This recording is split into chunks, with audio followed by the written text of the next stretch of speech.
Niniwalaan kasi lahat ng winner ko gano'n.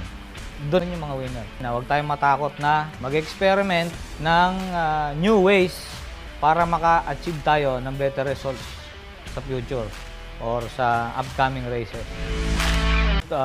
Mag-flashing tayo.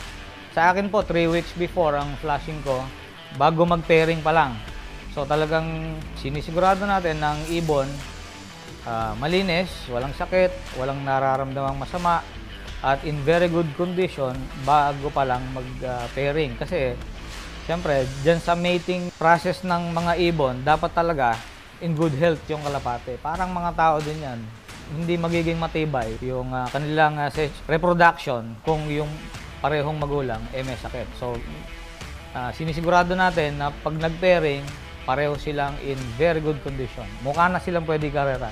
Puting-puti ilong, may